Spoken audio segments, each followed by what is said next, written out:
Introducing Minor Wisdom Quintet.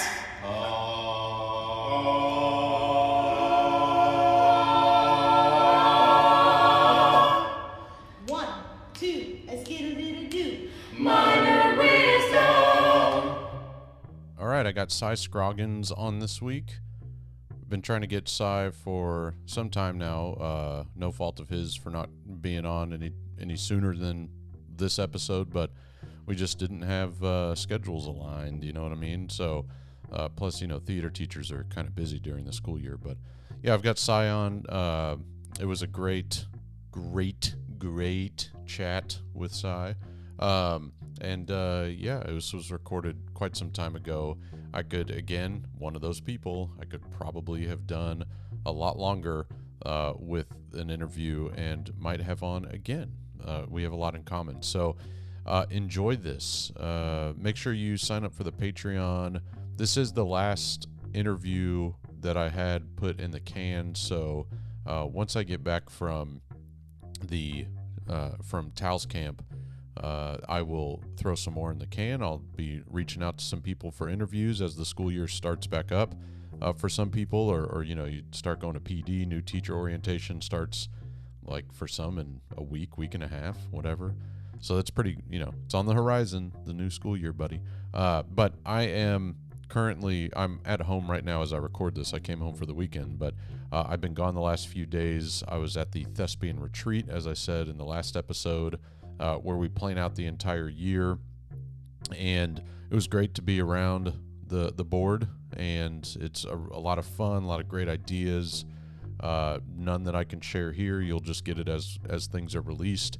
But we do have a really, really good time in planning things. I got to sit next to Darla Jones, which I love. Anywhere she goes, I'm there.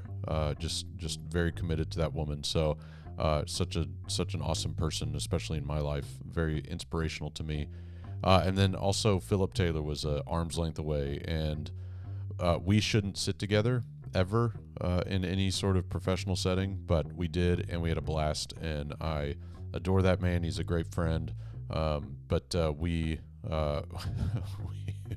could have been a lot worse, but we do make jokes quite often, and it's quite fun, and just really, really like the people that I get to work with on an intimate basis when it comes to thespians.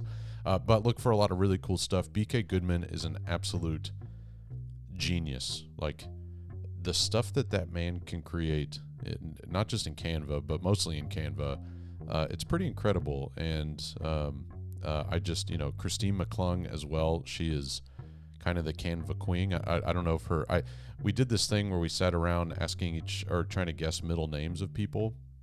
Not the whole board, just this was like while we would eat and stuff, just conversational. We didn't waste our time asking middle names, but while we were eating and stuff. And I wouldn't have been shocked if Christine or BK said their middle name is Canva. So they're that kind of good. I just spent a minute coming up with that joke. So anyway, it was a lot of fun. And then I went off to Tal's camp. Was only there for 2.5 days before I came home for the weekend. Any of you that have ever done these camps know that the weekends are sort of made for recreational things, like they go swimming or they go play outside of volleyball or tennis, or they rest, they do laundry, things like that. So there's not a lot of productivity when it comes to camp. And I probably shouldn't have said recreational things because your mind probably went to something else. But yeah, so there's not a lot of reason for me to stay. But I will go back early Monday morning and be there for 6 more days. Camps are fun. If you ever get the opportunity to work at camp, I talked about Lion Theater Camp last year and how great of an experience it was, and because of Baxter and his leadership and guidance. This year, Tal's camp, it's totally different, but it's still a lot of fun. The directors are directing shows as though it's their like a season show, which is great for the campers' experience, not so much for the people that are supporting it. It's pretty tough to do 4 full shows, 4 full one-acts pretty much. It's not easy work, but we're making it happen, and that's the point. And it's Mel Edwards is just a wrecking ball of tech knowledge, almost said technology, but that would be weird too. Although she does have a lot of technology, but just a lot of great people working this camp. I mean, it's the who's who of campers or camp directors, and so it's really, really fun. But I am sad that I have to leave my family. Although I do get annoyed with my daughters on occasion, but that's just the name of the game. That's being a dad. But I do miss them a whole lot. And then when I get back, I'll be back into schools. Blessed, #blessed. But I'll be working in some schools next week, doing some lighting work for a few schools and teaching some PD a week after that. Going just all around, and I'm here for you. But as your schools start to get fired up, let me know how I can help you with Blake Miner Design. I'm hustling on the podcast, but I want to help people. And I sent an email out to my past clients telling them, hey, if you are noted as a referral for a new client, the past client will get a free 2 hours, however that 2 hours is. And if you go over the 2 hours, I'm gonna bill you for it, but you get a free 2 hours of something, right? So I'm just trying to do the do, you know what I'm saying? My wife did say to me she'd be pissed if I said this, if she knew I was saying this on the podcast, but it's kind of funny. She did say to me that she's ready to go back to a high school classroom. So she'll probably do one more year out of the classroom, and then the minors might attack another classroom. I might go back too. Maybe Jennifer and I will, be minor squared in some school, but she's starting to feel the itch again. So we'll see what happens. But enjoy this episode with Cy Scroggins. Again, I might not be back next week, but I'm going to throw some more interviews in the can and get some people to be on this podcast, because I really have enjoyed it. And have a great week, everybody. Hope everybody is safe from Barrel and you got your power back. I live in Amarillo. I'm from Amarillo. I graduated from Amarillo High. I had Lene Jacobs, who's a judge now. She was my high school teacher, one of my high school teachers. I had two. She was awesome. And there's some things of hers that I really take with me and some things that I don't take with me. I remember one time she told me that it's hard to be a one-act play director because every year, unless you're a state champion, every year ends in disappointment.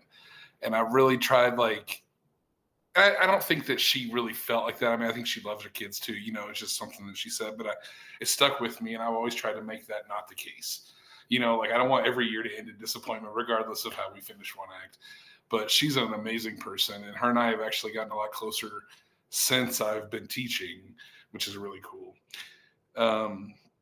I graduated from Amarillo High, and then I went to WT, where I was lucky enough to have Royal Brantley and Perry Crafton as my teachers at the same time. And man, talk about probably the best theater education school in Texas at that time when those two guys were there. And there was great faculty. I mean, there was John Landon, there was James Kimmerling, there was a lot of great faculty there. But having those two, and again, I tell people, being in their shows was awesome, but also just sitting at their rehearsals and watching them direct, especially Mr. Brantley. I learned so much from just sitting and watching him direct shows. I mean, I love being in his shows, and I love being in Perry's shows too. And I had a lot of fun with both of them, but just getting to sit and watch those two guys, and also two very contrasting styles. They're so different from each other. And I think naturally I kind of gravitated toward Mr. Brantley's style a little bit more, but acting coaching, I feel like I got a lot from Perry because he's amazing at that. I've seen him really coach some great actors. Yeah, so I got to go to WT with both of them. Had a great time, learned a ton. And then I graduated and moved to Sonora. Started my career in Sonora, Texas, and I followed Renee Casey Buchanan there, which was crazy because, I've been really lucky because I've taught at two schools, and both of them were state schools before I got there. Renee won state the year before I got there, and I came in, and we got alternated district our first year, but she believed in me and she helped me a ton. And I probably drove her crazy because I probably called her, 3 or 4 times a week that first year. Just, what do I do about this? What do I do about this? What about this kid?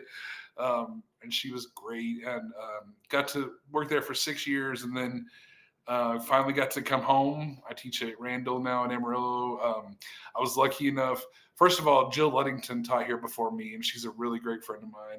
And she had an amazing program. But her and I had done camps together where we had like some Sonora kids and some Randall kids and just some other from, friends' schools that people taught at. And we'd get together in Amarillo, and I would bring all my Sonora kids up and we'd have camps. So when I started at Randall, it was cool because I knew a lot of those kids from those camps.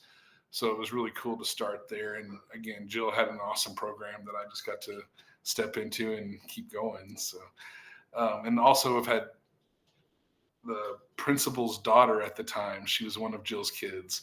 And my principal that hired me at Randall, the first principal, he told me, well, Jill taught really highly of you, but really my daughter told me I had to hire you. So that's kind of how I got the job at Randall. That's good.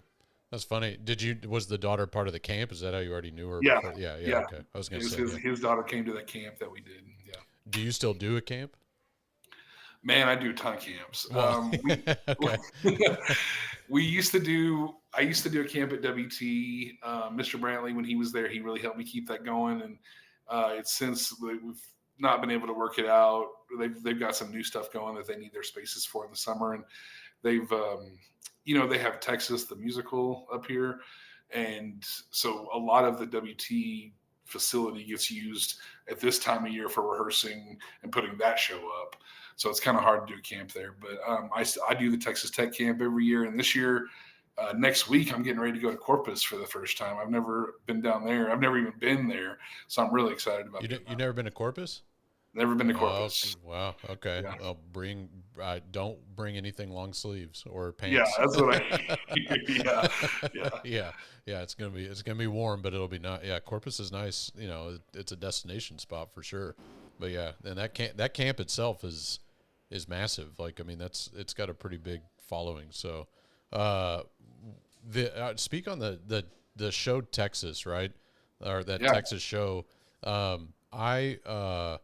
When I taught at Dulles High School, the band director there, a guy named Joe Pruitt, who is still a good friend of mine, he grew up in in the area you're in, and would rave about sort of the just monstrosity that is this show and how beautiful it is and all that stuff. Is it for, I guess, quote unquote locals? Is it just another thing, or is it like actually still? Do you guys still find it to be? Do you still appreciate it? I guess is what I'm asking.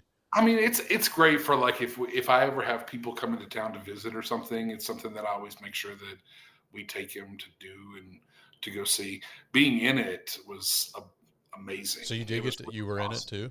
Yeah, I was in it for 3 summers. Okay. I did it for 3 summers. It's a ton of fun. It's like it's kind of like your own little world for the summer. It's just because you're down there all the time with your cast, your company members and all that. It's a lot of fun. Is it like the Law and Order for Amarillo people? Like, is it like if you haven't been in it, then you haven't like every local has to be in it? Everybody. I mean, there's a lot of locals that have been in it, but they bring in, especially lately, it seems like they've been bringing in, like they go to SETCs and audition, and they bring in a lot of people to be in the show. Is it the but same yeah, there's show? a lot of local people. Is it the same show? I've never seen it. I need to go see it, but is it the same show every summer? So yeah, it's the same show. Okay. So Dave Urich, he directed it. He taught up here. He taught in Canyon High School, which is a sister to Randall, and he's a really good friend of mine. He directed it for a long time, and he's really funny. So they own the script. So he rewrote some scenes and really added some humor into it. He's kind of got a slapstick kind of, directing style, and he did a lot of that. And then now Stephen Crandall, who's at WT, he's a professor at WT. He's taken it over, and I haven't seen it since I think this is his second summer to do. I didn't get to see it last year, but I think he's kind of brought it back more to the original, more of a drama. it's originally a very drama. Yeah. Aren't there like horses and stuff, like animals too? Oh yeah, there's Yeah. Okay. horses. They have Quanah Parker. They have Indians. They Okay. have Golly, uh, man. yeah, they Okay. have dancing cowboys. Yeah. All sorts of stuff. Yeah. Okay. Yeah. I need to make my way there and see. I mean, I assume you're not going to Summerfest based on what you just said about going to Corpus, but it won't. It's not that far, correct? I mean, like Big Springs is not super duper far. It's not. I'd say yeah, it's probably still 3 or 4 hours. Oh, really? Is it? Okay. See, Yeah.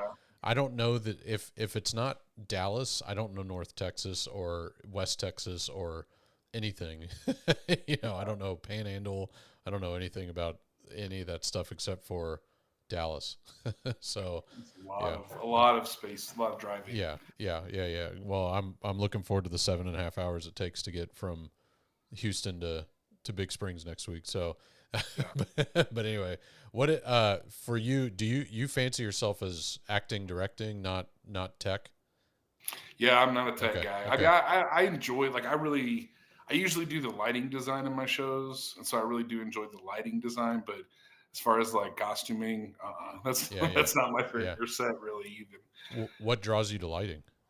I just think that I don't know. I just think that you can tell so much with lighting, and it can enhance a scene so much. And like I really enjoy playing with shadows on stage, and like where can we project shadows or use lighting to make it look bigger. Like we did Midsummer, and we did lighting on the trees and like had tree shadows on the psych, and it looked like it was this huge forest and things like that. Okay. Yeah. Did you ever is that something you worked on in school, or is that something you just found you ended up liking once you got into education?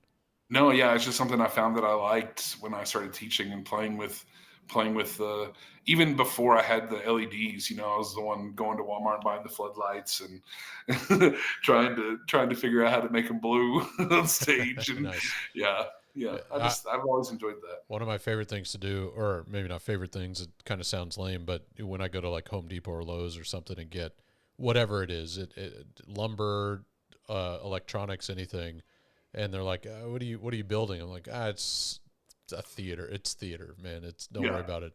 And it either starts a conversation or ends a conversation very quickly. So that's how I feel when I buy paint. Yeah. They're like, what kind of quality paint do you have? I'm like, it's for a theater set. And sometimes they're like, oh, look, what's the show? And sometimes I'm like, okay. Yeah, they don't know how to. Yeah, they don't know how to react. They're like, interior, exterior. Yeah. That's pretty funny. What is it? What is some stuff that you do? I asked this of somebody that I chatted with 2 days ago that you do to kind of keep your cup filled, if you pardon the metaphor, the hyperbole, or whatever you want to call it. But what is something that you do outside of education and maybe even outside of theater that just kind of keeps you happy and keeps you going, keeps you motivated? Well, I'm actually a big sports fan. I love watching Dallas Cowboys. Yeah. Okay. Oh, I'm sorry about that. Yeah. Keep going. I know. Me and my dad, we're big Cowboys fans, and then in the summers, I like watching the Rangers. I go to a Ranger game and got the Valley, and watch the Ranger games. Just really like to go watch sporting events. All right, usually. So I have two. First of all, congratulations on your World Series, and your Super Bowl win in the '90s, but 30 years, not too bad, or so. But anyway, so Rangers question. See, I told you this could either go one direction or another, and here we go. We're going to talk about Rangers baseball. So I went to a lot of Rangers games last year. I have family in Dallas. My aunt lives in Dallas, and my uncle takes me to games constantly. If I'm up there, he has season tickets. So didn't go to a single Astros game last year, but I went to, I think, 6 Rangers games last year. So I'm going to take credit. I think I should get a ring, but thanks for yeah, you're welcome. So number one, do you miss? I forget what it was called before, but now Choctaw. Do you miss that? Which ballpark do you like more? Is I guess the question. I mean, I like this ballpark more just because, man, going to some of those old games, like afternoon games at those, at the old ballpark, it was awful. Yeah, I think this ballpark is way better. Okay. Yeah, I agree. I like this ballpark. The one thing that stood out to me though when I got there, and maybe it has changed this season because last season was the first, is that there's very little Rangers branding. And maybe again that changed this year, but like that was one thing I noticed when I first walked in. I was like, there's not a lot of like, you wouldn't know that you're at the Rangers ballpark, right? When you walk Yeah. in, maybe they relied too much on their LED, their scoreboards and their screens and stuff, which is fine, but it didn't slap you in the face. Like when you go to Yankee Stadium, you're at Yankees, you know it. There's no mistaking it, right? Um, because they just slap you in the face with it. All right, second question, Rangers question. What do you think of those alternate uniforms? The ones that kind of like the like Like weird. powder blue No, ones. not the powder. See, I'm okay. You kind of scoffed at the powder blue ones, I guess, but Oh, I'm a softie for powder blue because of the Oilers connection. But oh, yeah. yeah. So I'm talking about the ones that have like the weird TX and FT or whatever that mashup of, I guess, Dallas Fort Worth or Texas whatever it is. I don't know what it is. Those are, well, I'll let you give me your opinion and then I'll tell you mine. Yeah, I wasn't. I don't know. I wasn't a huge fan. I think I'm just like I got the Rangers, blue and that stuff, but I thought it was a little weird. Does it have like a Pegasus on it or some kind of Yeah, weird I don't. horse It's thing? got something weird, man. And Yeah. I went to a game with it, and I was like, maybe I'll buy a hat that kind of has that because it's new and fresh or whatever. But then I was like, no, this isn't. Some things are so ugly that they're cool. Like the Pittsburgh Steelers, they're like little stripe, the bumblebee uniforms that they Mhm, have. It's so mhm. ugly, but it's kind of like, but that's kind of cool. Like, but the Rangers, they're little anyway. Yeah. Not a fan of that, but no, the powder. So you don't like the powder blue ones? I'm not a huge fan of the powder blue See, I really like either. those. All I right. don't know. I guess I'm like a '90s Rangers Yeah. kid, so like that's what I that's what I like, I Uh, guess. what team shouldn't claim Nolan Ryan? Oh, the Rangers. For sure. I got to see Nolan Ryan pitch against what was that? Man, I can't think of his name right now. He was on the Arizona Diamondbacks and he was like super tall. Randy He Johnson? was, Yeah, yes, yeah. I got to see Nolan Ryan, Randy Johnson pitch. Yeah. That was Well, awesome. yeah, Randy Johnson was both those guys were Astro. I went to Randy Johnson's first game as an Astro, which happened we picked him up for the playoffs, right? Oh, okay. And this was like 98, maybe 97. I could have that wrong, but my friend and I went. We just happened to have tickets to the game that we bought him a long time before that, but then we traded for him and it just happened to be the game he started the first time as an Astro, and it was awesome. It was a blast. But yeah, Randy Johnson, man, yeah, Nolan Ryan.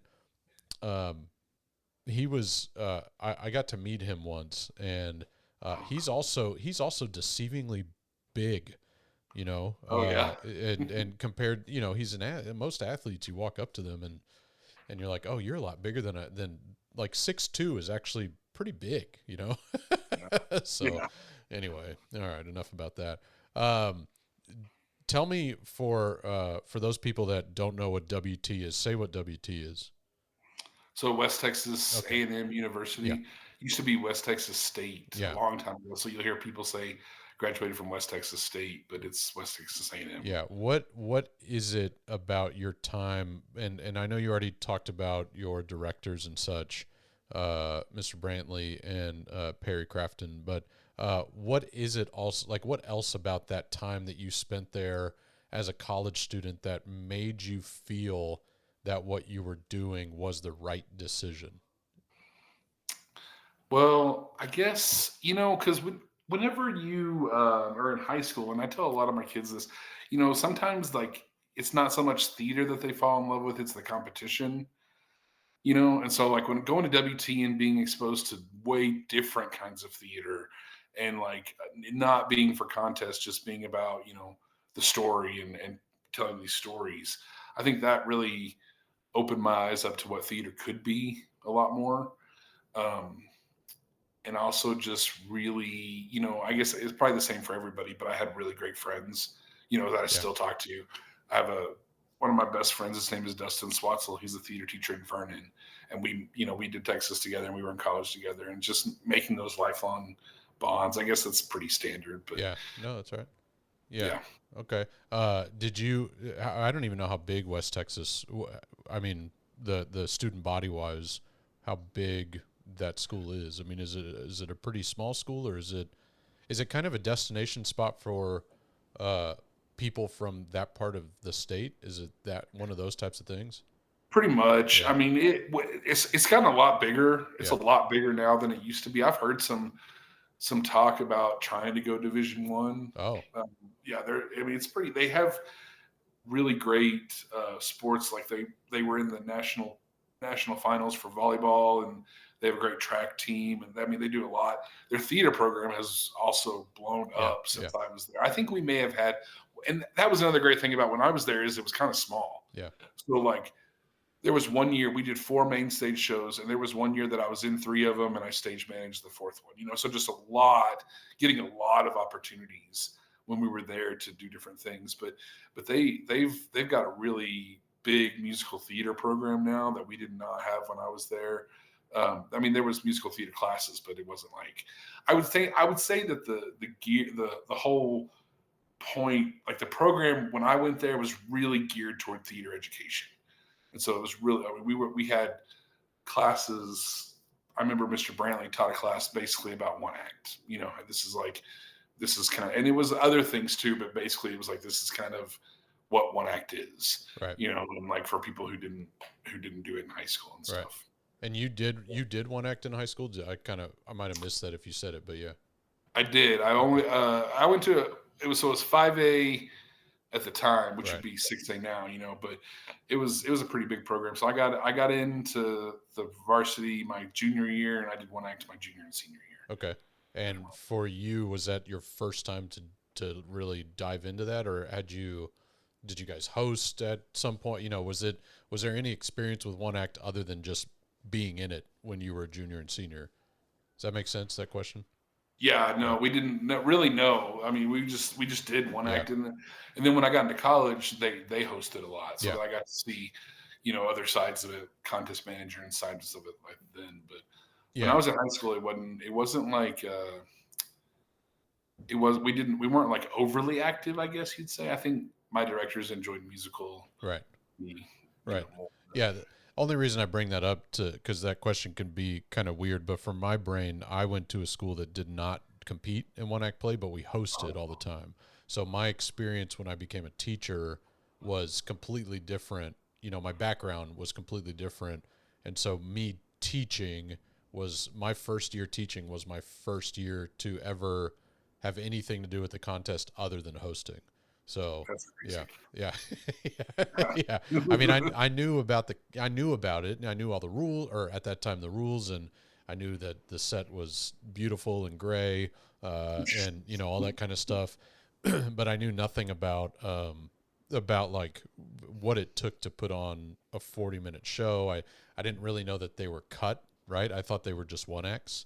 Like all the scripts were just kind of around a 40-minute time. I didn't realize you had to cut a 2.5-hour show down to 40 minutes, that kind of stuff. So let alone ask permission to do it. So, but we did. So don't worry. Don't want to get in trouble for my production of Paganini in 2008. But what is a show that I haven't asked this in a long time, but I kind of enjoy this question selfishly. What is a show that you and I don't want to say anything about like Community or anything like that. That's not the point of this question, but a show that you wish you could do but probably can't as just a high school teacher. Like you could probably do it professionally, you could probably do it maybe in the college world, but there are just certain restrictions when it comes to high school level theater. Yeah. I really like Spring Awakening, and I got actually the school let me do Travis's adaptation of it. We did that a couple years ago, but I'd like to do the musical version. Yeah. I definitely don't think that's something I could do. Yeah. But yeah. Yeah. What is it about that show in particular? You're not the first one to say that show.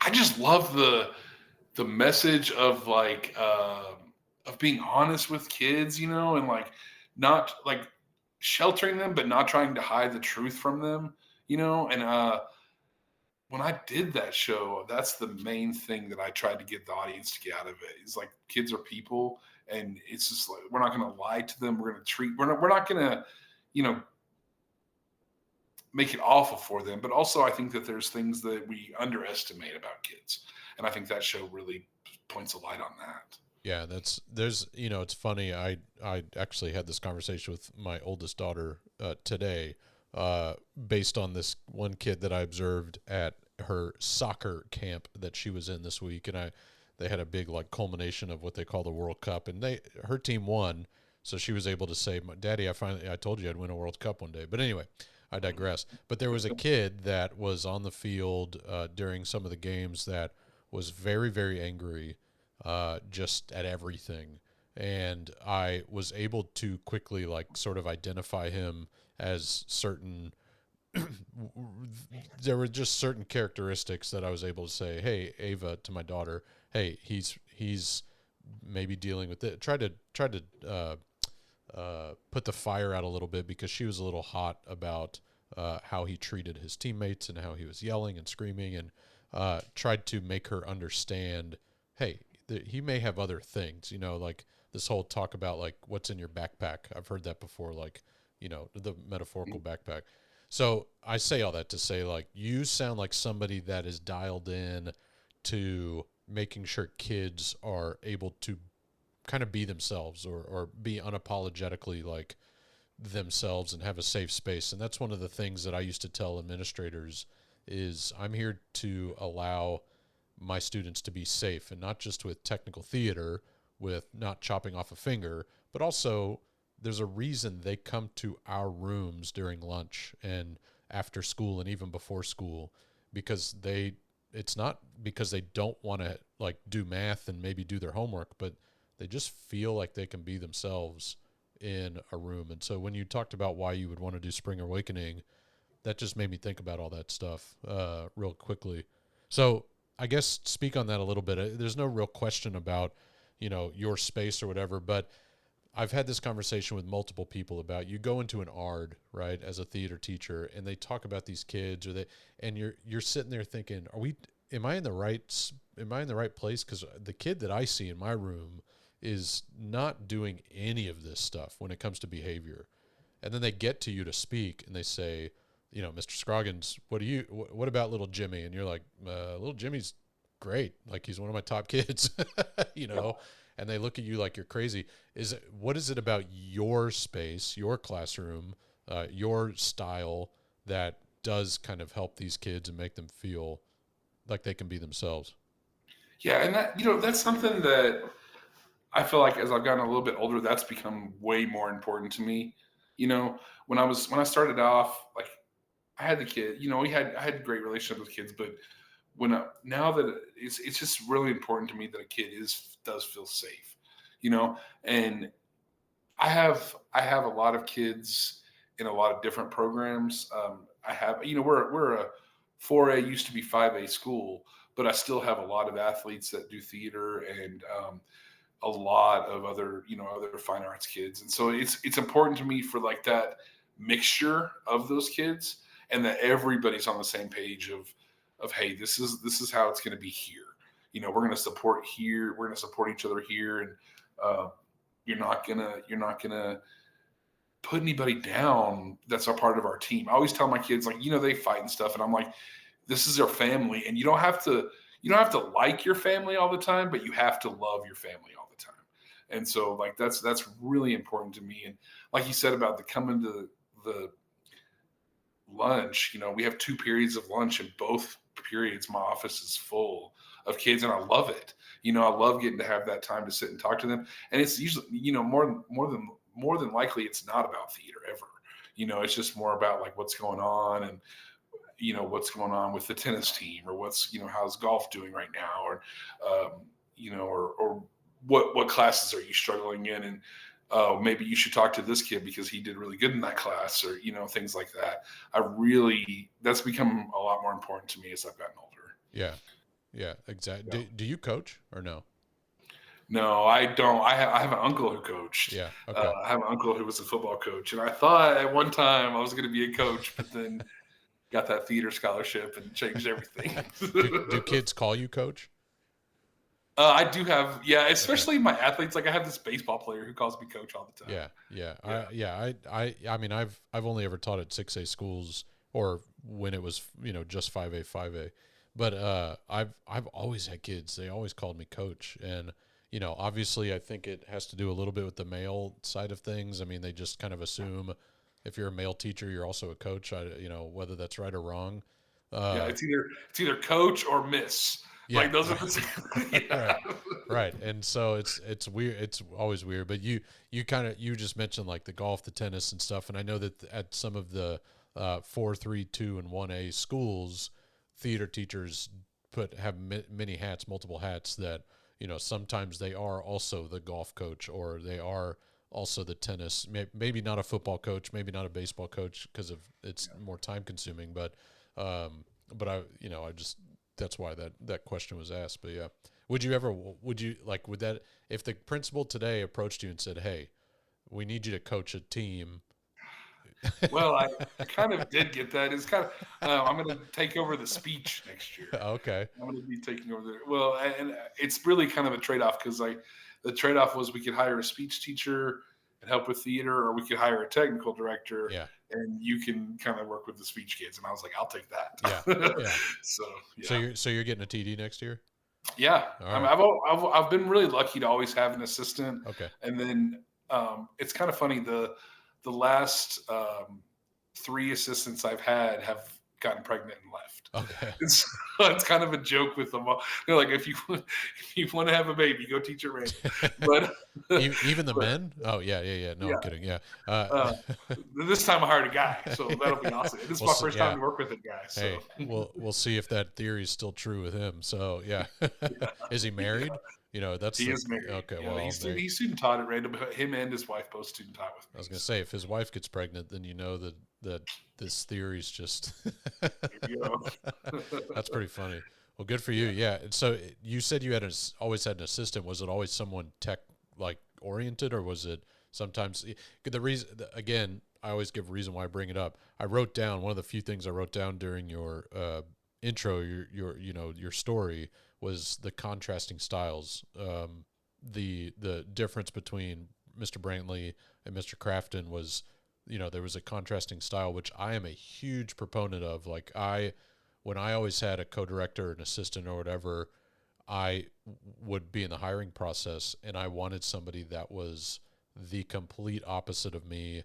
I didn't want to have not that I didn't want to have things in common, but like I almost wanted somebody that was just not interested in anything that I was interested in because of that experience. You're as an actor, tech person, designer, you're not going to go out into the real world and work for the same director for every show for 4 years.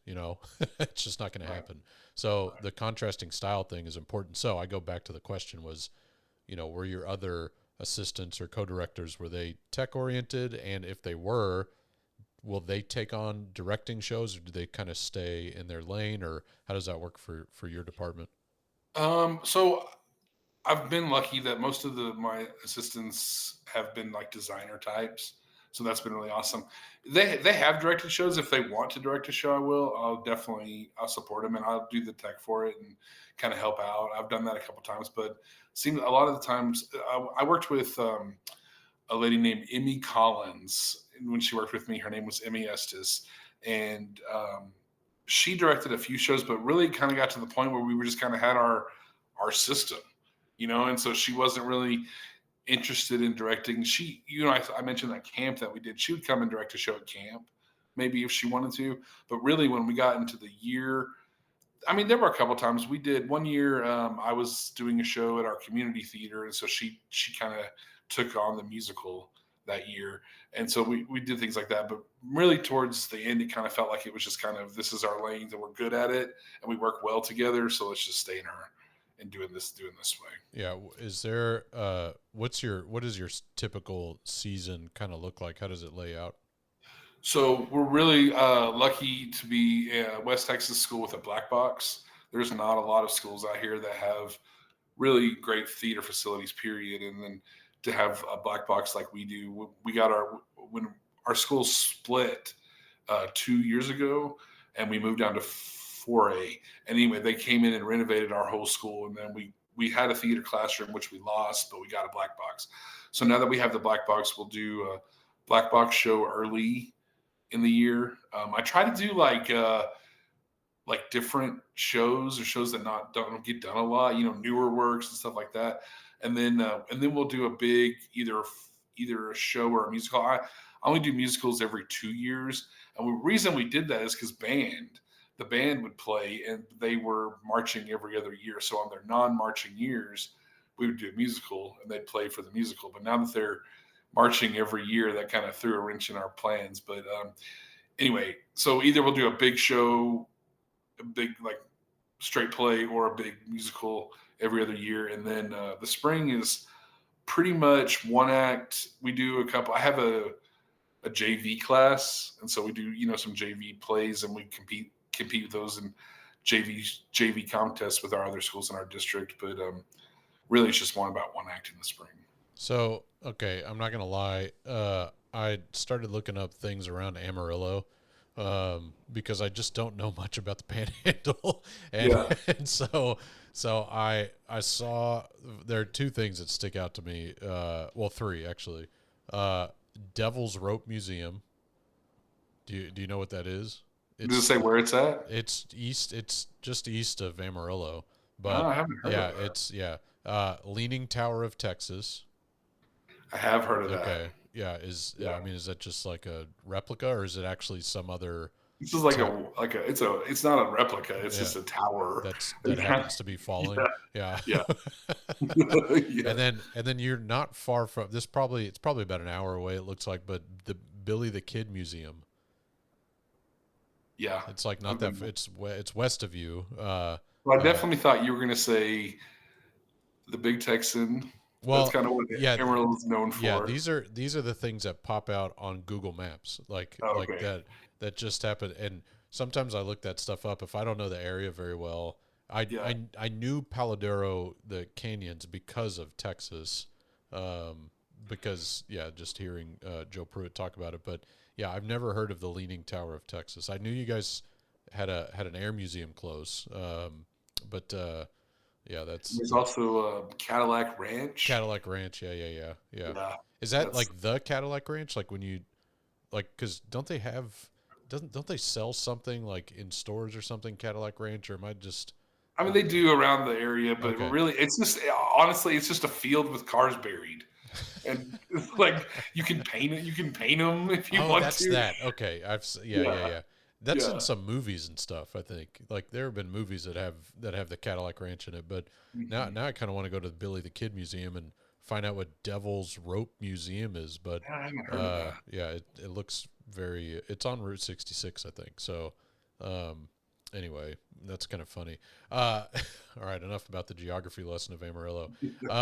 That's funny. How often do you have to go to a place like Dallas or something? Like again, this is my own ignorance of what is around you, but if they're like Victoria, Texas, which is about an hour and a half, 2 hours from where I'm sitting right now, those types of towns come into Houston all the time, right? To get things, whether it be technical theater things, related things, or costumes, or they just have to come in town to do stuff. Is that I'm ignorant. Is Amarillo like so well established that it has everything you need, or do you have to drive into Dallas or go to North Costco or anything like that every once in a while?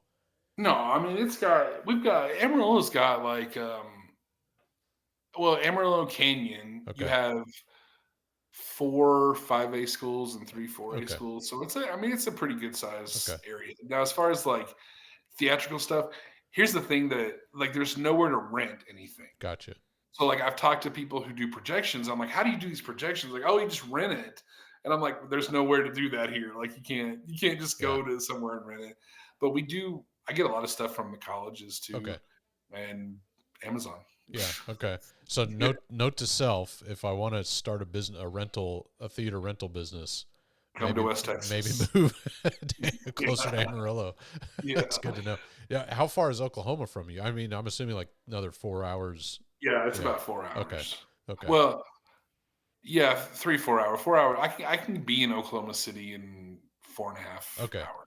Yeah, because Yeah. you can get to it going east or north. Yeah. So yeah, okay, that's funny. Again, this interview has turned into teaching me about the Amarillo area because I really I haven't interviewed a lot of people from the. I've done almost 250 of these, and I've had very few Amarillo educators on. So I may have only had one, and you're it. But I'm trying to rack my brain really fast to remember if I've had any. But I've had Lubbock, people from that area, and now I'm blanking, but yeah, some other areas as well. But yeah, I don't know if I've ever had an Amarillo person, so that's funny. What draws you personally? Because you said well, you went to school there and all this kind of stuff, and you left for a little bit and you came back. What is it about Amarillo to you that makes it home, makes it comfortable, all that kind of stuff? Yeah, probably my parents. I mean, my parents. They don't live in Amarillo. They live. It's a little town about 45 minutes southeast. It's called Wayside, Texas, and that's where they live. They moved out there after they retired. But my brother lives here. I've just feel comfortable here. I've gotten a lot of job offers other Yeah. places, and really it's just kind of the parents. They're getting a little older, and it's Yeah. just kind of where I feel like I need to be right now. Yeah, that makes sense. Yeah, I mean that goes along with kind of what I said off the record before I started talking to you about, or before we started recording. Is you've been one of these interviews that people have asked me to get, and that tells me that you are sort of sought after, and so that's good for you for like kind of keeping your roots where they need to grow. But it sounds like based on what you said about it's first time going to Corpus, that kind of stuff, you are willing to at least kind of temporarily branch out and expand some things, and that's good for you. What connected you to Corpus? What was it what created that connection with like Allison or was it Kelly's down there Kelly, now? Yeah, actually, Kelly yeah. Russell. Yeah. So I don't know. Kelly's. I don't know if he's from Sonora. I'm pretty sure he graduated from Sonora. I think his dad was an administrator, and I think Okay. they moved. I've But had I him don't know on. for sure. Yeah, I've had him on, but I don't remember. I don't remember Yeah. what he said. But yeah. Anyway, and then so that we had that connection, just met each other, just met him through doing stuff like that. And then I've had some students go there. Um, but really, I think it's just one act success that he just seeing my shows and stuff like Yeah. that, and just through that. But I'm Cool. really excited about it. I'm I've gonna. wanted I've wanted to go there for a long time to do the camp, so I'm Yeah. excited. No, that's. Oh, there's a dog. Barking at my niece. My dogs will, as dogs do, bark at their shadows. And right now they're barking at my niece and nephew I'm surprised upstairs. you But haven't heard my dogs yeah, yet. well, what kind of dogs do you have? I have three. Or I have two actually. One of them passed a couple months ago. Oh, okay. I Sorry about got that. a pit mix, but you wouldn't Yeah. even. I don't think she looks very Same. pit. That's same with And one of ours. Yeah. Yeah. yeah, and then I got a little dachshund Chiweenie Oh. mix. Okay. Yeah, that's funny. Yeah, we have a pit as well. That's the one who barks at. I mean, like there'll be something that flies by and he'll just like it'll startle him. It's funny how pits work, man. They get this bad rap, but they're actually like they just want to play and protect. Like those are the two things they want to do. Mine is scared of everything. Yeah, She's yeah, scared of yeah, everything. yeah. If it sounds like thunder, he is under the Oh yeah. bed shaking. Yeah, yeah, yeah, Mhm. yeah. I'm Yep. like, you little wuss. Anyway, I wasn't going to talk about dogs, but I love dogs. But I was going to ask you about this is kind of a nerdy question for theater educators, but your selection process. So when it comes to one act play, right? No offense to musicals or straight plays that you do on your campus, but those are typically chosen because you have those kids, right? One act play can sometimes be that case, but sometimes there have been directors that let the kids kind of read through the top five that you're thinking of or do different and do presentations on whatever it is. How do you typically choose your one act play? Because you have had success, so people are going to want to know like, what's your Yeah. secret sauce, man? I have tried when when I was in Sonora, I just picked the plays. But when I got to Randall, there was kind of a history of kids having some involvement in it, and we tried it. And the first year at Randall, we did Dark Side, and we were lucky enough to go to state with it. So and the kids didn't love that show because they thought, it was astronauts, and so when they thought we're going to be slow motion walking across the stage, like they were not about it. And I can't remember the name of the show, but it's like in the Antarctica or something, and Like Terra Nova. Yeah, Terra Nova. Okay, They were like yeah. pantomiming a snowstorm, and that's what they had in their mind. And so I talked him out of it. I was like, I promise it won't be that. I promise. And so we did it. Well, then the next year, we did the same kind of process, but then I kind of started noticing that they were like picking shows that they would have the better role in, and I didn't really love that. So then that was the last year I kind of got their input, and really I just read a lot and I pick shows for the kids. I know everybody says that, but that's what this year we did Book of Everything. Yeah. And it was not my first pick. And it was, I was going to do Lost Boy, but something got messed up with the cutting and didn't get it in on the deadline. So we went to Book of Everything. But it wasn't like my first pick, but it fit the kids so well. And the show turned out way better than I thought, just because we had those kids for that show this year. Yeah. That's funny you say that about the selection process, about they start choosing plays that they may see themselves in, or that they would want to be the lead in, or whatever it is. But it is, I've never done that process, but I know there are a lot of people that trust that process. But I don't know if I kind of agree with you. I don't know if I would ever want to do something like that because of that element to it. It's, it's kind of this like bias to choosing the show, but yeah, anyway, I want to get you out of here on, I kind of keep these things to about 45 minutes or so. I stole this ending, and I'm going to probably adopt it for the rest of my interviews, but it has to do with gratitude and just being grateful for things. I think there's a lot of negativity in this world that, especially right now with elections and all this kind of stuff, it's just really ugly, no matter where you sit. But the question is what are 3 things you are grateful for? Well, I'll start off with saying right now I'm grateful to have really great parents in my program right now. They've just done a lot for us, especially with the end of the year. We were at state, and we had tennis players that were competing the same day in San Antonio that we were competing in Austin. And so the parents, man, they just really, they were all about it. They were like, our kids are going to do this, and we're going to make it work. And they were great, and they were really helpful about doing that. I've kind of talked a lot about my parents, but I'm thankful for my parents. Like my mom is one of those, she's at every single one at competition. And granted, we don't have to travel so far. We go to Lubbock for majority of our contests, but she and my dad were in Austin this year, and really grateful for them. And then lastly, I think right now I'm really grateful for just having some really good friends. I've got some really great friends in my life, and it's hard, especially as you get older, to maintain and find new friends and keep friends. And I just have some really great ones right now, and I'm really grateful for them. Minor wisdom.